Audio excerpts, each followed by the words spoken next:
Imagine this, it's the happiest day of your life. Your wedding day.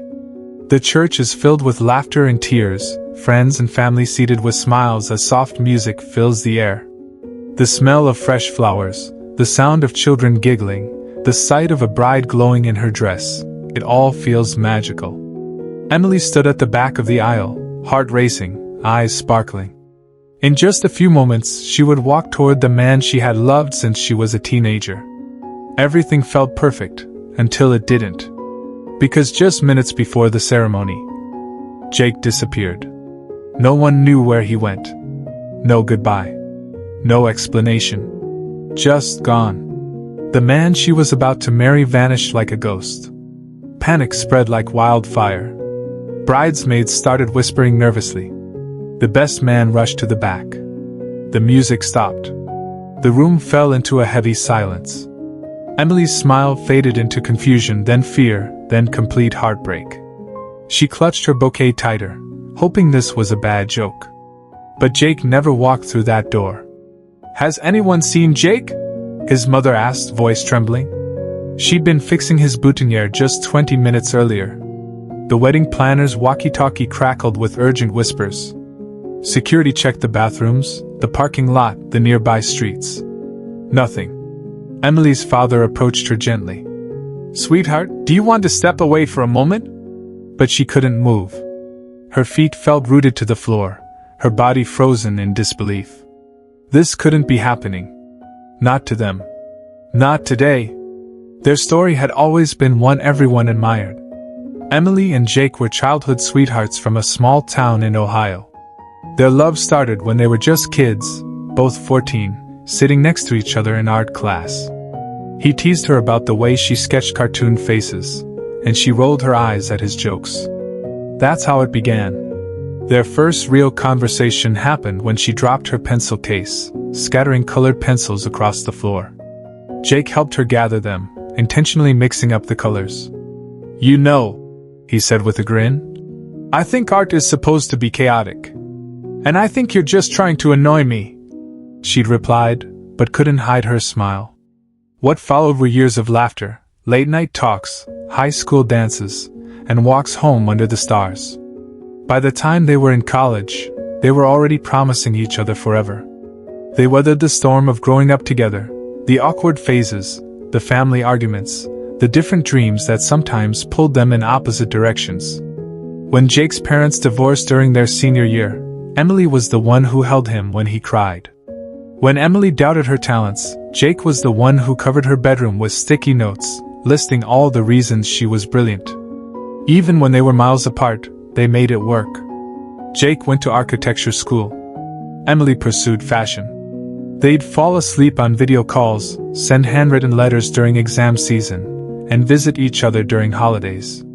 Jake once traveled 12 hours on a bus just to surprise Emily on her birthday. That's the kind of love they had, quiet, patient, but deep like roots that hold a tree through any storm.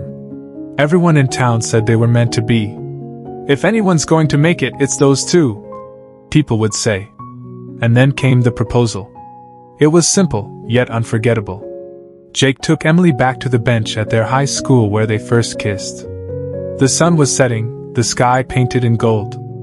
Fairy lights hung from the trees, and pictures of their memories fluttered in the breeze. "Remember when we sat here and you were so nervous you couldn't look me in the eye?" he'd asked, tracing his finger along the weathered wood. "I wasn't nervous," Emily protested with a laugh. "I was contemplating whether kissing you would ruin our friendship." "And?" Jake raised an eyebrow. "Best decision I ever made," she whispered. That's when he got down on one knee, holding a small ring, his voice trembling. "Emily Grace, I've built things all my life, but nothing means more than building forever with you. Will you marry me?" She didn't need to think twice. She cried and said yes. They planned the wedding with so much care, every detail was perfect. A garden reception, white roses, a string quartet, and a custom cake shaped like a mini version of the house they wanted to build together. Emily designed her own dress. Jake helped craft the wooden arch they'd stand beneath. Everyone was counting down to the day. They had waited years for this. And now, on that very day, He was gone. The minutes turned to hours. Guests grew restless. Some left. Others stayed, trying to comfort Emily, who sat in her bridal room, still in her dress, still hoping for a miracle. Her father held her hand, but even he had no words. Her bridesmaids cried. The wedding planner looked like she'd seen a ghost. Emily didn't cry. Not at first. She just kept whispering. "He wouldn't do this to me. Not Jake. Should we call the police?" Someone suggested. "Maybe he just needed some air," another voice offered. Emily's mother was furious. "How could he do this to my baby? After all these years?" But Emily couldn't hear them. In her mind, she was replaying every moment of the past week, searching for clues, for signs she might have missed. Had Jake been acting strange? Had he said anything unusual? She remembered him being quieter than normal, but she had attributed it to pre-wedding jitters. She remembered him holding her a little longer than usual last night when they said goodbye. "See you at the altar," he'd whispered. Was there something in his voice she should have noticed? She called him. Texted. Left voicemails filled with panic. "Jake, please, just tell me you're okay." No response. No explanation. Just silence. Jake's best friend Theo was beside himself. "I just don't understand," he kept saying. "He was fine this morning. He was happy. He couldn't wait to marry you." The next day, the story spread like wildfire across social media. Groom disappears on wedding day. People started speculating. Cold feet. He had someone else. He's a coward. Everyone had an opinion. A local news station even ran a short segment. Local wedding turns to mystery as groom vanishes minutes before ceremony. Former classmates who hadn't spoken to either of them in years suddenly became experts on their relationship. "I always thought there was something off about them," someone commented online. "Too perfect, you know?" The same people who once adored their love story were now turning it into gossip. But Emily didn't care about them. She only wanted to know the truth. Where was Jake? And why did he leave her like that? Jake's parents were frantic. They filed a missing person report. They checked his credit cards. No activity. His phone, turned off. His car was still in the church parking lot. It was as if he had truly vanished. Days passed. The silence was unbearable. Emily stopped sleeping. She stopped eating. Her beautiful wedding dress lay crumpled on the floor of her room, still stained with the perfume she wore that day. She kept replaying their last phone call in her mind, 2 nights before the wedding. He had sounded calm. Happy even. Nothing was wrong. So what happened? Then, on the 7th day, a letter arrived. A simple white envelope. No return address. Just her name written in the handwriting she knew like her own. Emily's hands shook so badly that her mother had to help her open it. The room fell silent as she unfolded the paper. With trembling hands, Emily opened it. "Dear Emily," it began. "I don't know how to say this. I've written this letter more times than I can count. The truth is, I didn't run away because I stopped loving you. I disappeared because I love you too much to let you suffer. I've been sick, Em. Really sick. I've been hiding it for months, thinking I could beat it quietly. I didn't want our wedding day to be filled with pain. That morning, I collapsed. They rushed me to the hospital. I begged them not to call you. I couldn't let you see me like that. Not in your wedding dress. Not when you deserved joy. I'm so sorry. I didn't want to hurt you. I just didn't know what else to do. I love you. Always have. Always will. Forever was always yours." Emily sat frozen. The letter slipped from her hands, and for the first time since that day she wept. Not from anger, but from grief. From love.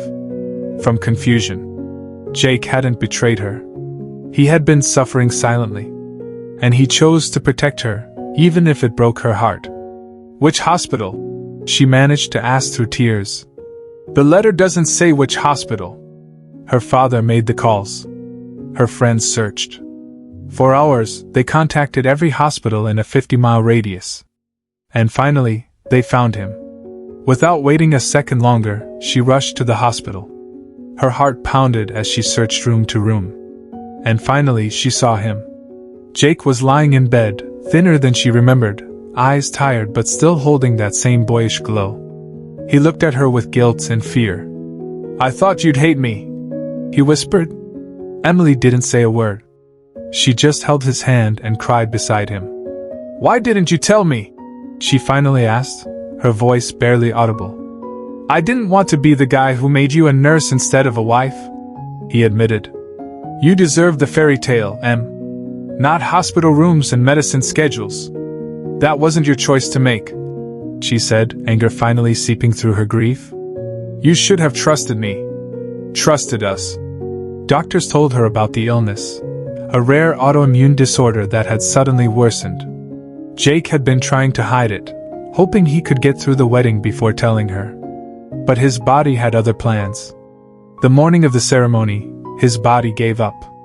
"I started feeling dizzy while getting dressed," Jake explained.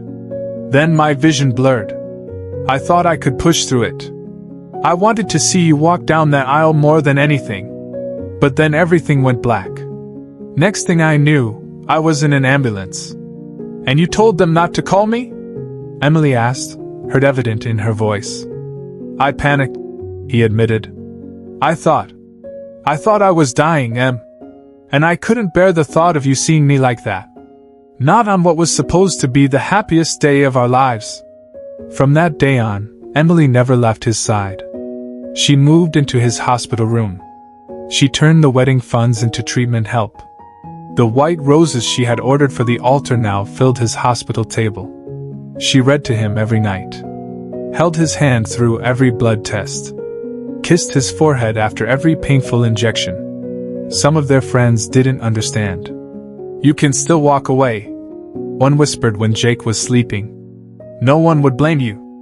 Emily's response was simple. "Would you leave if it were your person lying there?" When people asked why she stayed, she simply said, "Because love doesn't run when things get hard. Love stays." Jake's recovery wasn't linear. There were good days when they'd laugh about old memories and make plans for the future. And there were bad days when the pain was so intense he couldn't speak, when treatments failed and doctors looked concerned. But through it all, Emily remained constant.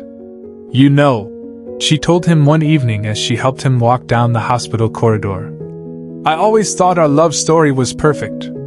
Now I realize it's not perfect, it's real. And that's better." Months passed. Jake got stronger. Slowly, he began walking again. He smiled more. His laughter returned. And one evening, in a quiet park where they used to sit, Jake took her hand again. He said, "I don't want our story to end with illness. I want it to be about love that didn't give up. Will you still marry me?" Tears filled her eyes as she whispered, "I never stopped waiting." 1 year after the day that shattered her heart, Emily walked down a different aisle. This time, in a small garden, with only close family and friends. No grand entrance. No lavish dress. Just a white sundress, bare feet on the grass, and the man she loved waiting with open arms. Their vows were simple, spoken through tears. In sickness and in health. In silence and in struggle. "I choose you." As they stood together, Jake whispered against her ear, "I'm sorry for the wedding day we lost." Emily shook her head gently. "We didn't lose it. We just found a better story to tell our children someday." Their story wasn't perfect. It wasn't easy. But it was real.